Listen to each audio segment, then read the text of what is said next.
తాకట్లో ఉన్న బంగారాన్ని విడిపించి ఆ రోజున మార్కెట్ ధర కట్టి మిగిలిన డబ్బును మీకు అందిస్తుంది కొమ్మూరి గోల్డ్.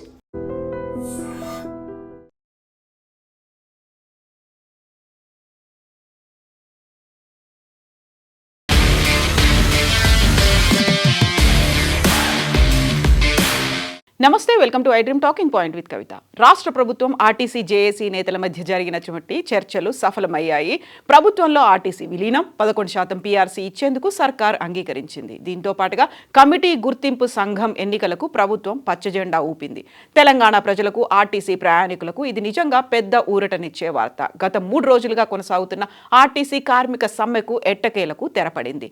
డిమాండ్లు పరిష్కరించాలంటూ సమ్మె బాట పట్టిన ఆర్టీసీ ఉద్యోగ సంఘాల జేఏసీతో ప్రభుత్వం సుదీర్ఘంగా చర్చించింది. ఉప ముఖ్యమంత్రి భట్టి విక్రమార్క అధ్యక్షతన సచివాలయంలో మంత్రులు పొన్నం ప్రభాకర్, శ్రీధర్బాబు, వివేక్, అడ్లూరి లక్ష్మణ్ జేఏసీ ప్రతినిధులతో సుదీర్ఘంగా చర్చలు జరిపారు. ఈ భేటీకి సీఎస్ రామకృష్ణారావు, ప్రత్యేక సీఎస్ వికాస్ రాజ్ హాజరయ్యారు. ప్రభుత్వం నుంచి సానుకూల నిర్ణయం రావడంతో సమ్మె విరమిస్తున్నట్లుగా కార్మిక సంఘాలు ప్రకటించాయి. శుక్రవారం అర్ధరాత్రి నుంచి యథావిధిగా సిబ్బంది అంతా విధుల్లో చేరినట్టుగా కార్మిక సంఘ నేతలు వెల్లడించారు. ప్రభుత్వం ఆర్టీసీ సమస్యలపై చర్చించి సానుకూల నిర్ణయాలు తీసుకుంది. ఆర్టీసీ గుర్తింపు ఎన్నికలు నిర్వహించుకోవడానికి ప్రభుత్వం అంగీకరించింది. 2021 పే స్కేల్ అమలుపై కూడా సానుకూలత వ్యక్తమైంది. ఇక ఆర్టీసీలో ప్రజాస్వామ్యబద్ధంగా గుర్తింపు సంఘాల ఎన్నికలు నిర్వహించడానికి ప్రభుత్వం గ్రీన్ సిగ్నల్ ఇచ్చింది. ఎన్నికలకు ఏర్పాట్లు చేయాలని ఆర్టీసీ యాజమాన్యాన్ని ఆదేశించారు ప్రభుత్వం.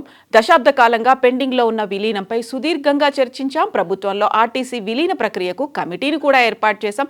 అనేక అంశాల తర్వాత ఆర్టీసీ కార్మికులకు 11% పీఆర్సీని ప్రకటించామంటూ deputy CM Bhatti Vikramarka announce చేశారు. ప్రతిపక్షాలు రెచ్చగొట్టిన కార్మికులు సంయమనం పాటించారని, అందుకే సమస్య పరిష్కారం సులభమైందని మంత్రి పొన్నం ప్రభాకర్ వ్యాఖ్యానించారు. డిమాండ్లకు ప్రభుత్వం సానుకూలంగా స్పందించడంపై ఆర్టీసీ జేఏసీ నేతలు హర్షం వ్యక్తం చేశారు. కార్మికుల ఆర్థిక, వృత్తిపరమైన సమస్యలపై సానుకూలంగా స్పందించిన ముఖ్యమంత్రి, ఉప ముఖ్యమంత్రి, మంత్రులు, అధికారులకు కృతజ్ఞతలు తెలిపారు. సమ్మెను విరమిస్తున్నట్లుగా ప్రకటించారు. ఈ రోజు తెల్లవారు నుంచి విధుల్లో చేరుతున్నట్టుగా అనౌన్స్ చేశారు. సమ్మె విరమణ ప్రకటన వెలువడగానే RTC VC MD Y Nagireddy రంగంలోకి దిగారు. శనివారం తెల్లవారుజామున మొదటి షిఫ్ట్ నుంచే రాష్ట్ర వ్యాప్తంగా 100% బస్ సర్వీసులు అందుబాటులో ఉంటాయని ఆయన స్పష్టం చేశారు. ప్రయాణికులకు కలిగిన అసౌకర్యానికి సంస్థ చింతిస్తోంది. ఇకపై ప్రయాణికులు తమ ప్రయాణాలను సురక్షితంగా ప్లాన్ చేసుకోవచ్చు అని నాగిరెడ్డి అన్నారు. శంకర్ గౌడ్ కుటుంబానికి 10 లక్షల సాయం, ఉద్యోగం ఇస్తున్నట్టుగా కూడా ప్రభుత్వం అనౌన్స్ చేసింది. సమ్మె నేపథ్యంలో ఆత్మహత్యకు పాల్పడిన డ్రైవర్ శంకర్ గౌడ్ కుటుంబాన్ని ప్రభుత్వం అన్ని విధాలుగా ఆదుకుంటుందని మంత్రి పొన్నం ప్రభాకర్ తెలిపారు. శంకర్ గౌడ్ కుటుంబంలో ఒకరికి ఉద్యోగం, 10 లక్షల ఆర్థిక సాయంతో పాటు ఇందిరమ్మ ఇల్లు ఇస్తామని ప్రకటించారు. శంకర్ గౌడ్ అంత్యక్రియలు పూర్తయ్యే విధంగా ఆర్టీసీ జేఏసీ నేతలు చొరవ తీసుకోవాలని పొన్నం ప్రభాకర్ కోరారు.